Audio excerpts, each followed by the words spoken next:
It is time now for Appraise This with Tim Luke and Greg Schramm, the appraisal guys, the frickin' frack of Nick and Knack. You can find them at their website, tqag.com, or on a Tuesday morning right here on Robin Hood Radio. Good morning, Greg. Good morning. And where's Sir Tim off to? Well, he's in Los Angeles. He comes back tomorrow. He yesterday was the Hollywood Icons and Idols sale. And today is the Nancy Sinatra. Not Nancy Sinatra. These boots are made for walking Nancy Sinatra, but her mother, the first Mrs. Frank Sinatra. It's her estate.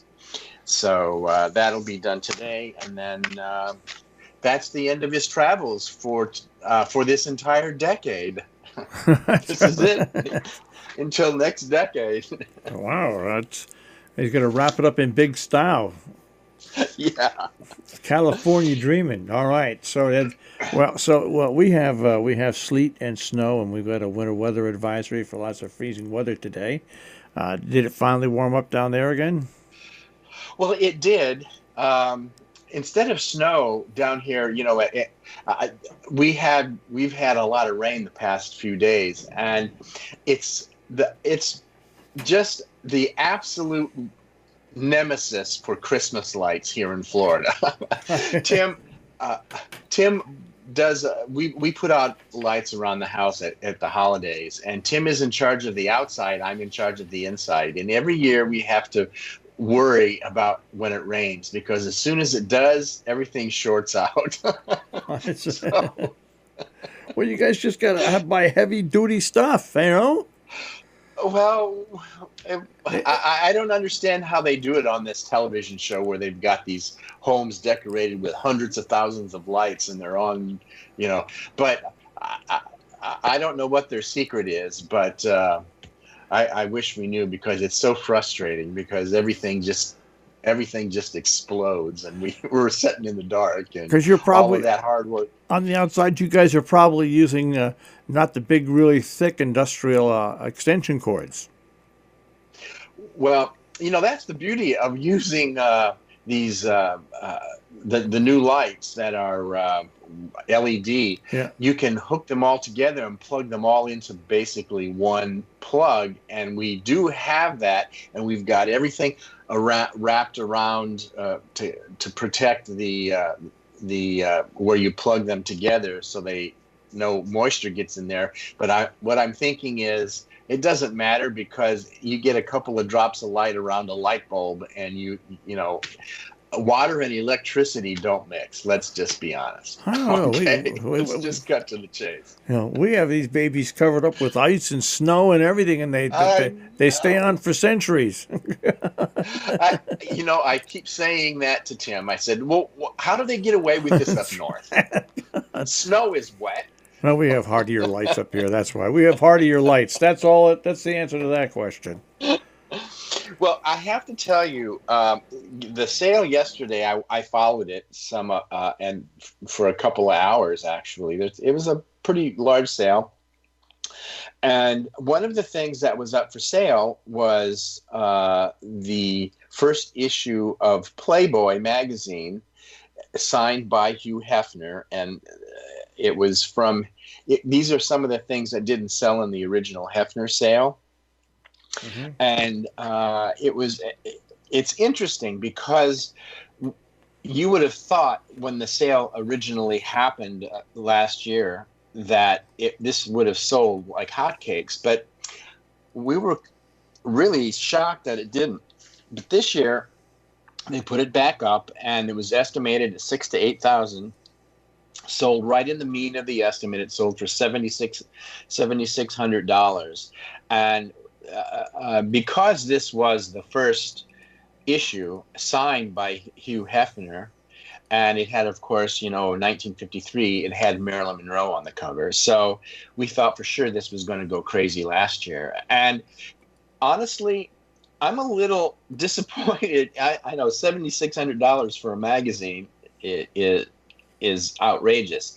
But I would have thought that it would have sold for a lot more than that. So, but you know, it did sell after all, and somebody I think got a great deal.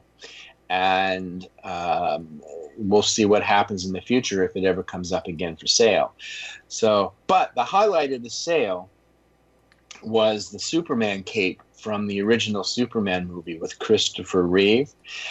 And this was it was estimated at 100 to 200,000, and it sold for just a little over 193,000. So that was that's what you call good estimating, pre-auction estimates, when they it doesn't sell below, or it doesn't go way out and sell for a tremendous amount, which would mean that possibly the estimate was a little too low to begin with. This was just estimated perfectly, and it sold within the means of the high and the low.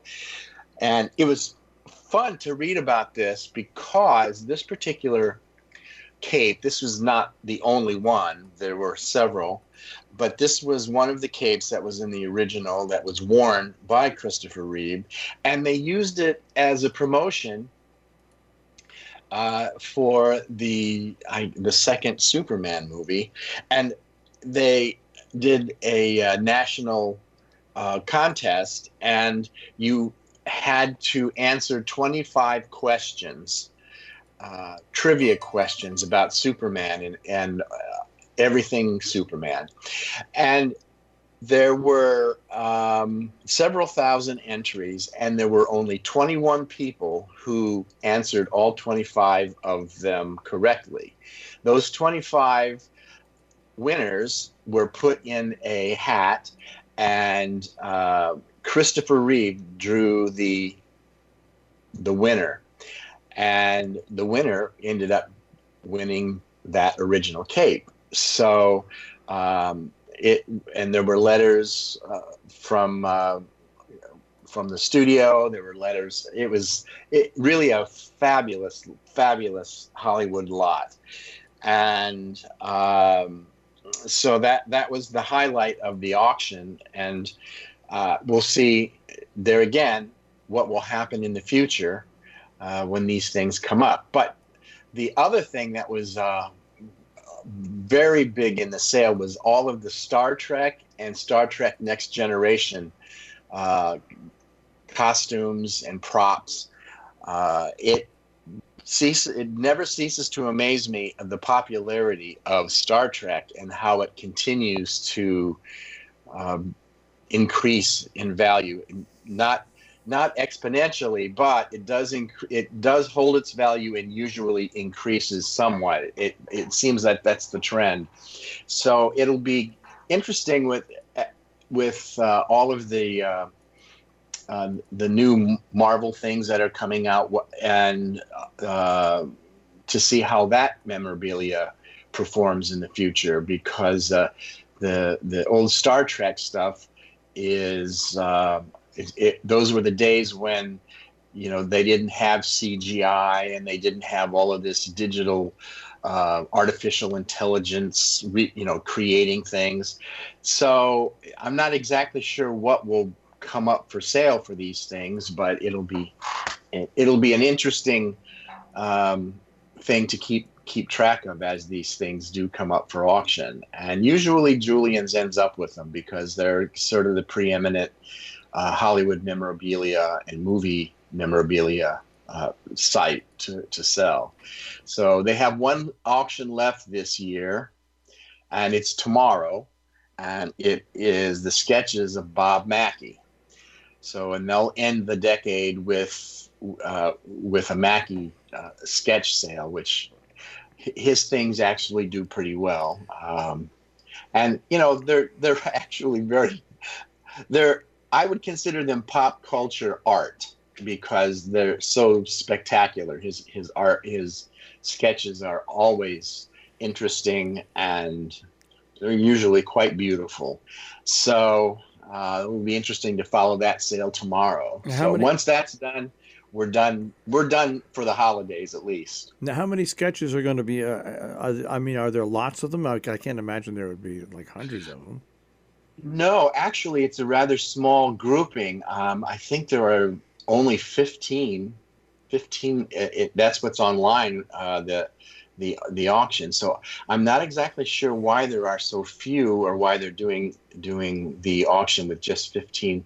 So and unless something's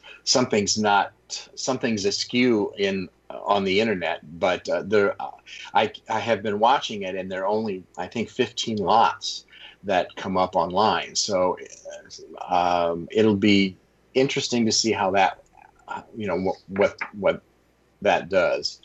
So and these are all things that were, so a lot of them have were things that were from previous auctions, and it'll be it'll be interesting to see how it does. I think what will happen is, in the future, if anything comes when Bob Mackey passes away in his estate, I can't even begin to imagine how that sale is going to work, because the costumes and all the sketches, and he has had such an amazing life and career that I think it's going to be, he's had such an impact on the entertainment industry that that's probably going to end up being quite a sale. So, but we'll see. It's a nice way to end the auction year here, and the decade, which I can't believe it's going to be 2000 or going to be 2020 in less than 3 weeks. So where does the time go? It's not that far away at all. Yeah, guys. So now, are you guys now next time you would be on will be Tuesday. Jill and I'll be here